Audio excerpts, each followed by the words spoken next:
3, 2, 1. Let's go. All right, ladies and gentlemen. Mr. Smith here, Unplugged Wisdom, and you are looking at the best first-person shooter multiplayer game ever. Oh, man. If you don't know what this is, it's Quake 2. It debuted in December of 1997 for PC only. Keyboard and mouse. When the internet first started using high-speed internet, DSL, and man, once I got my DSL, and once I got this game, it was on, brothers and sisters. Woo! Look at that. This game was fast, and the single player was good too, right? And it was challenging, and it was kind of goofy. You know, you fought aliens on alien spaceships, and it was just good fun. And you can see here the skill involved. And you had a rocket launcher, you had a railgun, you had a shotgun, and a machine gun.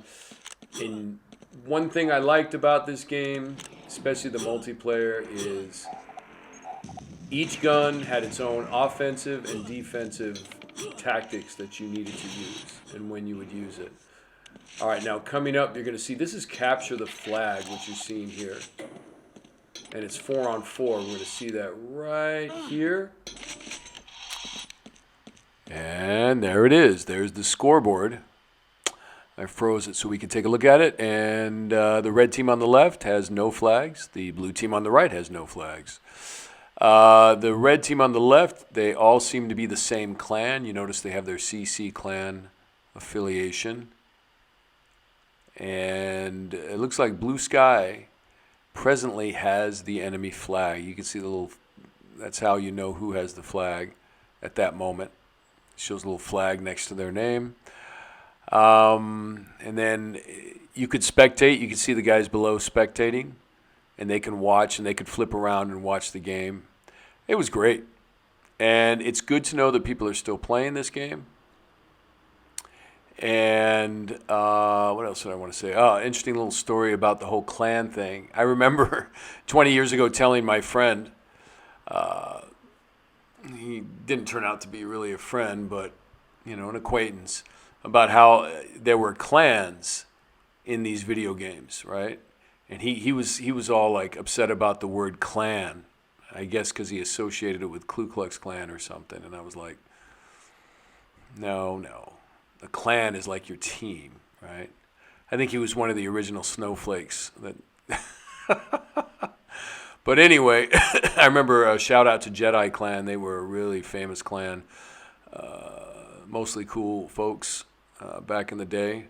I never joined a clan myself. I was strictly minor leagues. You know, it was during this time that I realized that computer gaming was going to be big, and online gaming was going to be big, and they were going to have leagues and sports. And sure enough, they did. Another interesting thing, and we'll roll the clip. I was going to say another interesting thing about this game. A friend of mine who started playing this game with me, he got really frustrated and he kept accusing these players of cheating. He couldn't believe that they could be that good. And he really made an ass of himself by saying these other guys were cheating and stuff and I kind of thought they were cheating too at first, but as I started to get better at the game, I realized no, they weren't cheating. They were just that good. There were a lot of cheaters though in this game. There were, a lot, but you could see them, you could figure them out. They would like shoot out of their back, and things like that. You could spectate them. We used to call them rat bots, right? Rat bots. And pwned, like because we didn't have microphones at the time, so we'd have to type everything in. And instead of saying owned, I guess because the P on the keyboard's right next to the O, you would say PWNED or PWND, and that meant you were owned, And it was good times, man, good times. Anywho, I'm not going to show you the whole thing. I don't know what that little green guy is running around in there. I don't remember. Man, it's been like 20 years since I played this. Maybe, well, probably about 15 years. I might have played it 2004 the last time or something, and there wasn't many players, but now they're back. I see a few YouTube channels that Quake 2 is being played, so shout out to those guys. Check them out. I'm thinking of getting back into this game, but I'm getting old. I don't know if my eyes can handle it. Anyway, so Mr. Smith, what is the point of this? okay. Well, the point of this is, well, let's roll to the next. Let's roll this out so you can see a little bit of it, and then we're gonna look at the next game I want to show you, and you'll kind of see where we're going with this. Now, with Quake 2, there was no, I don't know, there was no messages in the game. There was no propaganda. There was no social engineering. If you see this, it's just having a good time, and you know, and it required skill, so you had to practice to get good at it, especially if you wanted to do the multiplayer thing. And you know, there was no agenda. And then later on, I got into Half-Life. Shout out to Half-Life, right? We started the Counter-Strike. I never did get into Counter-Strike, though. And then there was the original Call of Duty, which I thought was great. Now, that was like 2003, 2004, right? If anybody remembers Base Assault in the original Call of Duty, the multiplayer Base Assault. That was awesome. Then I got into games like BioShock, Fear, Crisis. And then, in 2011, a student told me about Skyrim. And I never thought I'd be into Skyrim, because I was always a first-person shooter guy. I never thought I'd do like the RPG, right? Role-playing games with the swords and the power stones and all that stuff. But I love Skyrim. Man, that was an awesome game.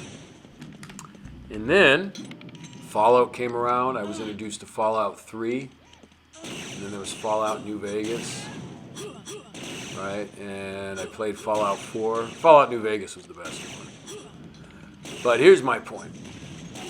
Okay? I'm going to run this Quake 2 a little bit, wrap it up, and then we're going to talk about the Far Cry series.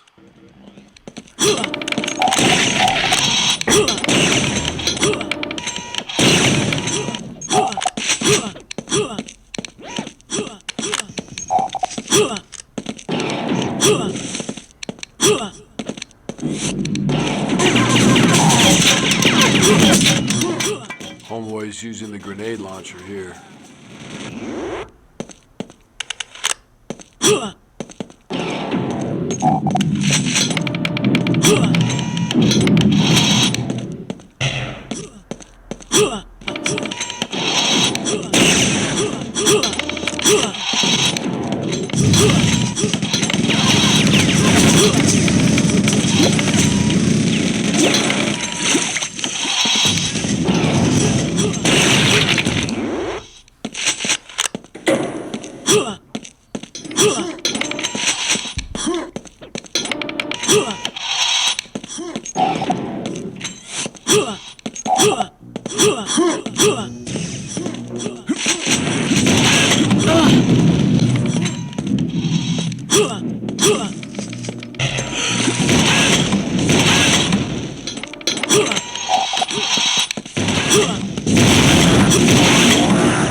2, 1.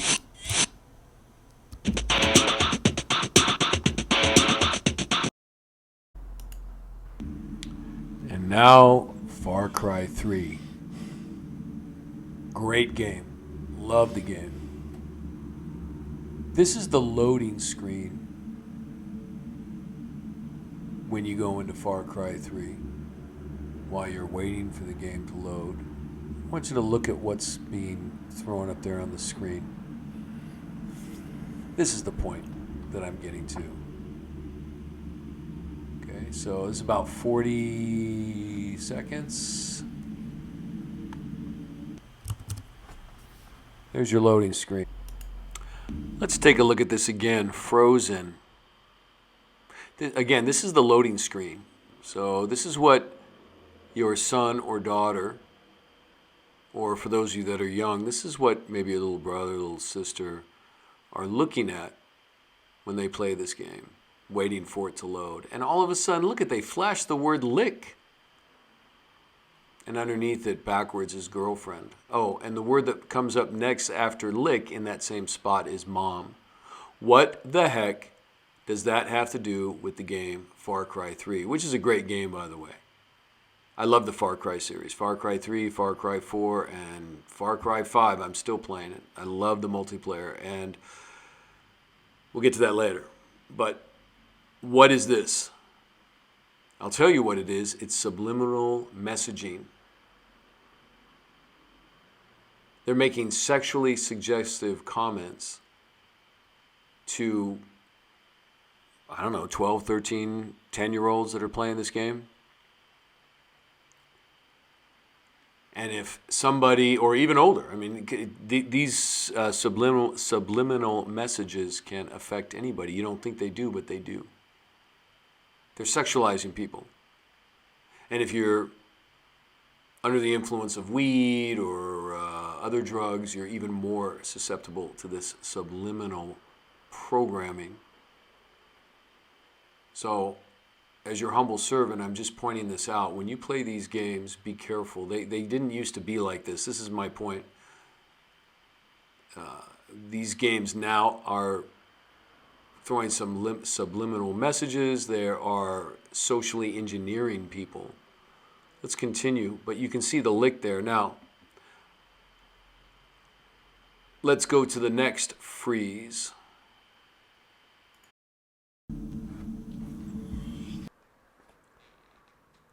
All right, I froze it right here. Look at the bottom word. It's taste. Backwards. Why the heck would you throw taste there? Just saying. You think this stuff doesn't affect people? It absolutely does. Your brain picks up on stimuli way faster than you're consciously aware of. And that's why it's called subliminal programming, because it's below your consciousness. Sub. All right, moving on. Look what it says here, ladies and gentlemen. In the upper right, it says F-U-C-K backwards and then mom. Isn't that wonderful? Parents, be aware of what your kids are playing these days. And even your teenagers, they're not aware of this.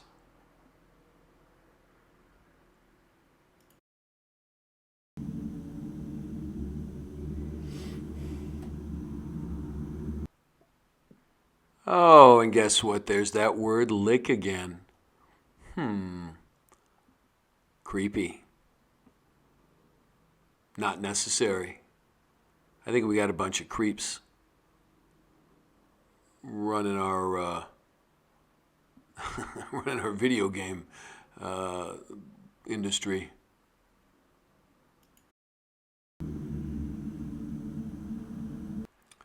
Oh, and there's the word kill written backwards just behind the word run in blue.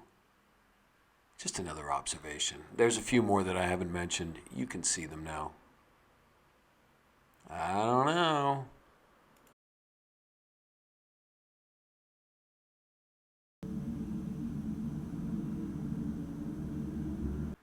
And there's the word head written backwards. I've seen it written forwards a couple times too. Why would you put the word head in there? I don't want to know.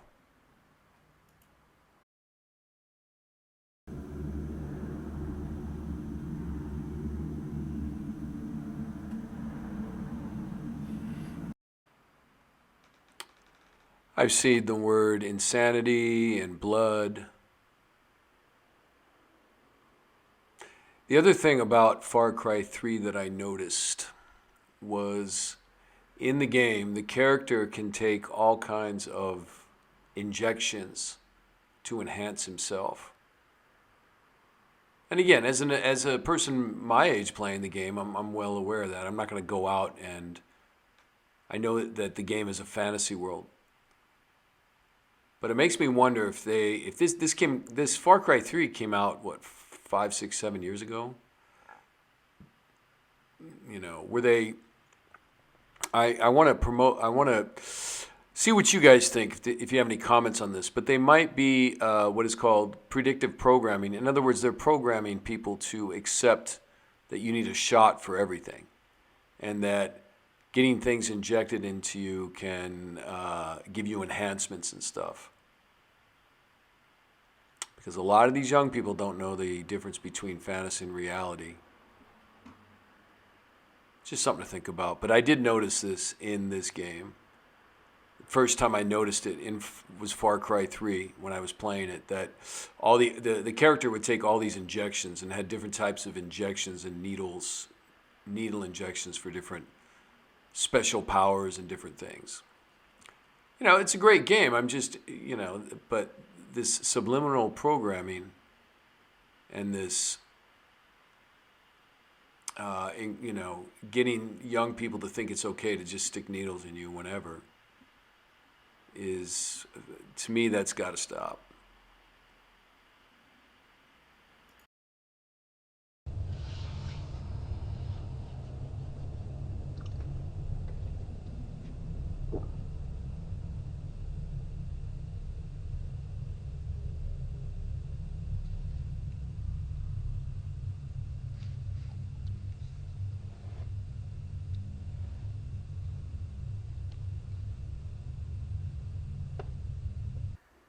Okay, so let's talk about some other things here, shall we? So, after I got done with Far Cry 3 and I played Far Cry 4, and that was about 5 years ago, if my math is correct, and it was at that point that I was having a hard time finding players to play, you know, online PC games. So I switched to Xbox, and now I'm doing Xbox games. I'm learning how to, you know, it took a while for me to learn how to use the controller. I still would love to go back to keyboard and mouse, but I'm having fun with the Xbox, and I'm older now, so I like single-player games more.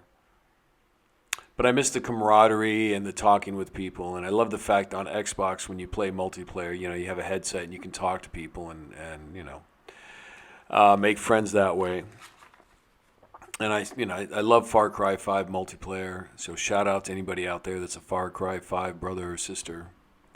But moving on, so when I switched to Xbox a few years back, one of the games that I started to play was this Hitman game, and I just wanted to point something out. Okay, this game that you see on the screen is Hitman. I'm going to play it in a second, and I just want you to, well, we're going to point something out. Okay, so here we go.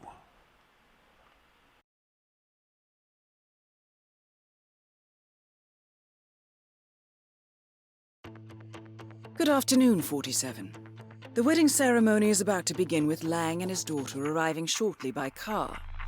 It is expected that they will proceed directly to the open area where the groom and priest is waiting, along with all the wedding guests. Guillaume Maison has been on site all day, preparing the wedding details and entertaining guests. I expect he will also attend the ceremony. Doris Lee is en route via helicopter and should be arriving any minute now. My intel suggests she will not be watching the bride and groom exchange vows, but do keep a lookout anyway. We are working within a limited window of opportunity here, 47. Okay. We expect the targets to stay for no... So, what do we have here in this Hitman game? We have a hitman with a barcode on the back of his head, which implies that he is a piece of property and he can be programmed. Right? And if you know this game, the story is he really had no parents. He was taken away from his family and he was raised by the government or this corporation. And the thing that about this is, as you just heard, there is a woman telling him what to do. She's his boss. And more over the past 20 years, I've seen the movies and these computer games switch over to women in masculine roles, in authority over men. Right? Women, even in the Call of Duty series, you have women that are in the military guiding troops around, right? In other words, these very masculine roles, right? The Star Wars, right? The Star Wars from like 10 years ago, I don't know, I stopped watching Star Wars, but right, they had that tough girl, that tough chick that's running around beating everybody up, okay?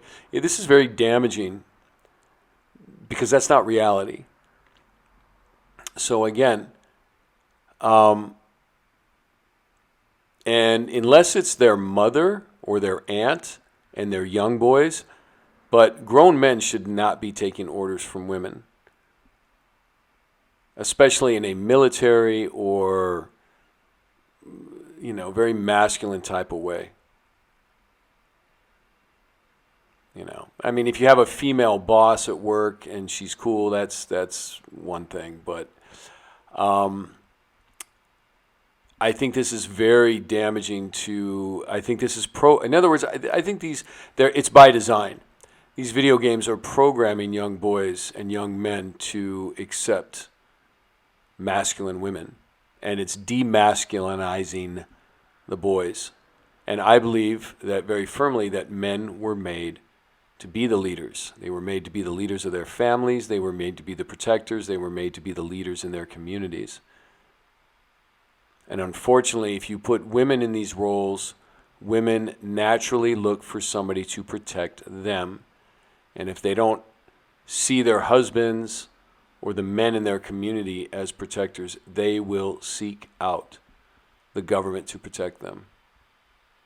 And that's when you start to get a socialist, Marxist, nanny state where nobody, and the men are all feminized, and it's easier to control.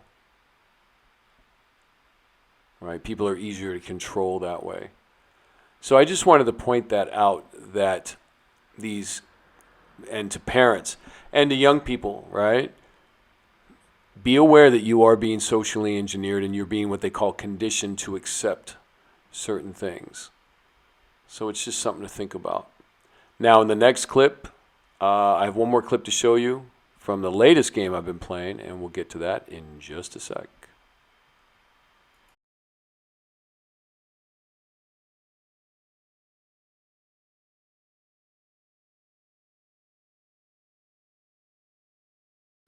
No longer than 15 minutes.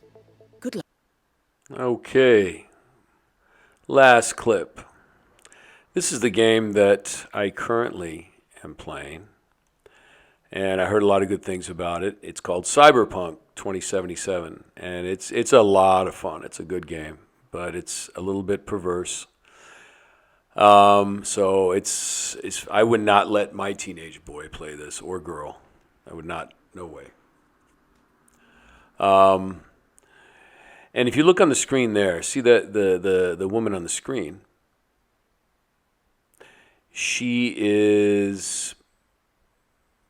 Her name's T-Bug, and she's very masculine. And she is the one that is in the main character's head, the character that the player would play. And she's giving him directives, and she's in his head, right? This is about the future. And this game is kind of predicting what is going to happen if we keep going the way we're going, right? People are going to have chips implanted in their head, right? Chips implanted in their hands, so they don't have to carry wallets around. There's that company in Sweden, I believe, that all their employees got chips in their hands so that when they walk into the building, they can just swipe their hand over a sensor and the door will open for them. They don't have to have keys. They don't have to have wallet or anything. So their identification is all in their body. Now, the problem with that is somebody can communicate into your body, right? So this Cyberpunk it's a very interesting game, and it's based off of the old movie Blade Runner. But my point is, here's another situation where it's mostly boys play this game, right? We know mostly boys play computer games, video games, and you have a woman directing traffic, telling the character what to do at all times and all that stuff.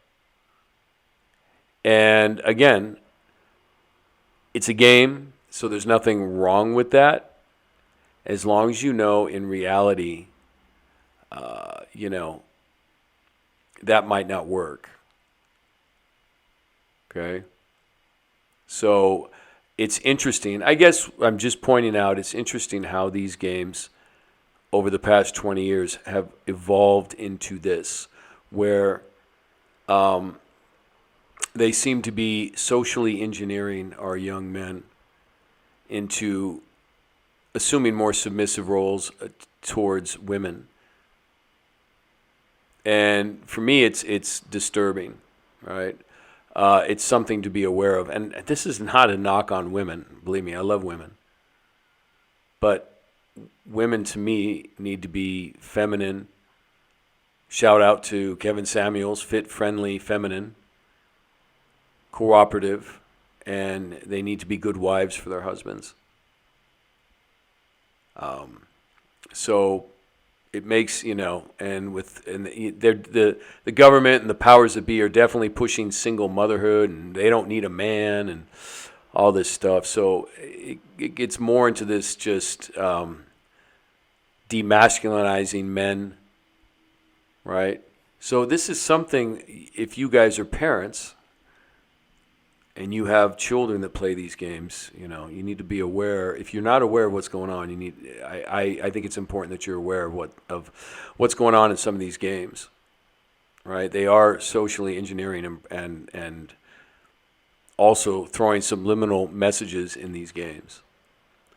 So as always, this is your humble servant, Mr. Smith. And if you like this, please subscribe. Please, if you can donate to the channel, my PayPal's down there. That would be great, because this is a lot of work putting this together. And we'll see you next time.